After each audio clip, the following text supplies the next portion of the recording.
എവിടെയായിരുന്നു നിങ്ങള്? വിട്.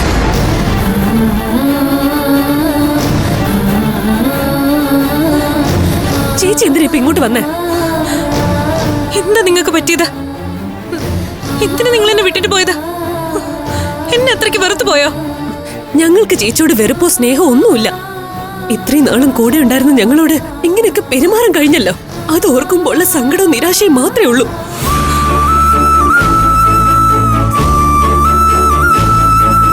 മറ്റെല്ലാവരും പറഞ്ഞിട്ടും ഇത്രയും സ്വാർത്ഥയാണ് ഞങ്ങളുടെ ചേച്ചിയെന്ന് ഞാൻ സ്വപ്നത്തിൽ പോലും വിചാരിച്ചിട്ടില്ല.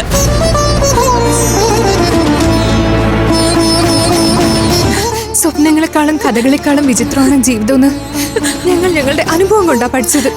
എന്തിനാ നിങ്ങൾ ഇങ്ങനെയൊക്കെ സംസാരിക്കുന്നത്? അതിന് മാത്രം എന്താ ഉണ്ടായേ? ഞാൻ നിങ്ങളോട് എന്ത് തെറ്റാ ചെയ്തെന്താണെന്ന് ചേച്ചി മറന്നു കാണും. സന്തോഷം നിറഞ്ഞ പുതിയ ജീവിതത്തിലേക്ക് കാലെടുത്ത് വെക്കുമ്പോ അതാണല്ലോ സൗകര്യം. പക്ഷെ ഞങ്ങൾ അതൊന്നും ഒരു കാലത്ത് മറക്കില്ല ചേച്ചി.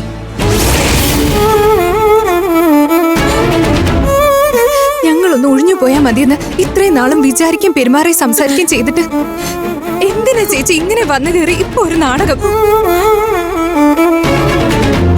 ഞങ്ങൾ ഞങ്ങളുടെ വഴി കണ്ടെത്തി പൊക്കോളാം.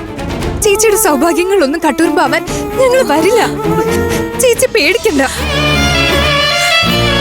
എന്ത് സൗഭാഗ്യം! എന്റെ കുട്ടികൾ എന്റെ കൂടെ ഇല്ലാതെ ഈ ചേച്ചിക്ക് എന്ത് സന്തോഷം മോളെ. നല്ല അഭിനയം. ഇത്രയും നാള് സ്നേഹം അഭിനയിച്ച് കൂടെ നിന്ന് ചതിച്ചിട്ട് ഇപ്പൊ നല്ല പിള്ള ചമന്നൊരു അഭിനയം.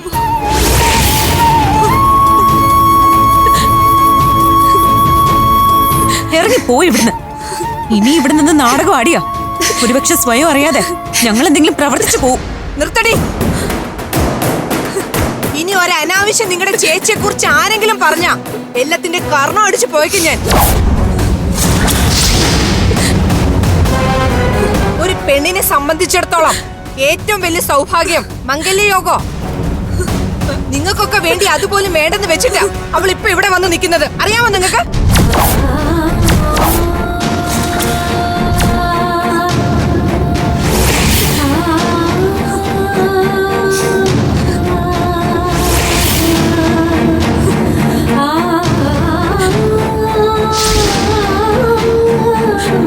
അമൃതയെ വേദനിപ്പിക്കാന്നോടത്തോളം നിങ്ങൾ വേദനിപ്പിച്ച് കഴിഞ്ഞു. ഇനി ഒരു വാക്കുകൊണ്ട് പോലും അവളെ നിങ്ങൾ കുറ്റപ്പെടുത്തിയ ദൈവം പോലും പൊറുക്കില്ല നിങ്ങളോട്. എന്തായി പറയുന്നേ? നിങ്ങൾ കാരണോ ഇന്ന് ഇവളുടെ കല്യാണം മുടങ്ങിയത്.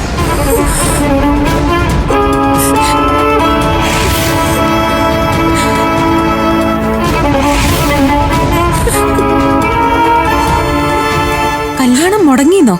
അതെ, മുടങ്ങി.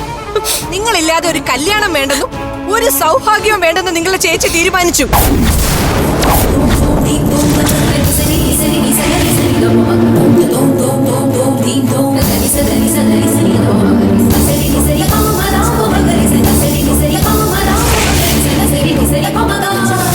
നിങ്ങൾ മണ്ഡപത്തിൽ നിന്ന് ഇറങ്ങിപ്പോയതിനു ശേഷം അവിടെ ഒരുപാട് കാര്യങ്ങൾ സംഭവിച്ചു.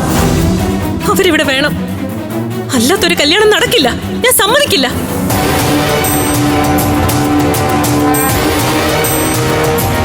എനിക്ക് എന്റെ അനിയത്തിമാരെ വേണം.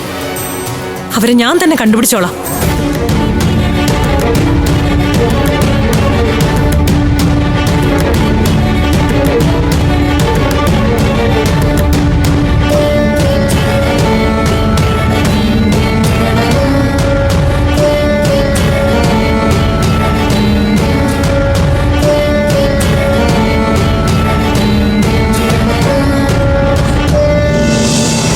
കല്യാണം നടക്കാതെ പോയതില് എനിക്ക് യാതൊരു സങ്കടവുമില്ല. എന്റെ കണ്ണടയും വരെ എന്റെ ജീവിതത്തിൽ എന്ത് സംഭവിച്ചാലും നിങ്ങൾ 4 പേരും എന്റെ ഇടവും വല്ലതും ഉണ്ടാവണം. ഇല്ലെങ്കിൽ ഒന്നിനും ഒരു അർത്ഥമില്ലാതായി പോവും. ഫ്ലവേഴ്സ് ഒരുക്കുന്ന കാഴ്ച വസന്തം യൂട്യൂബിൽ പ്രേക്ഷകർക്ക് ലൈവായി കാണാം. ഫ്ലവേഴ്സ് കോമഡിയിൽ ജോയിൻ ചെയ്യൂ, ആസ്വദിക്കൂ.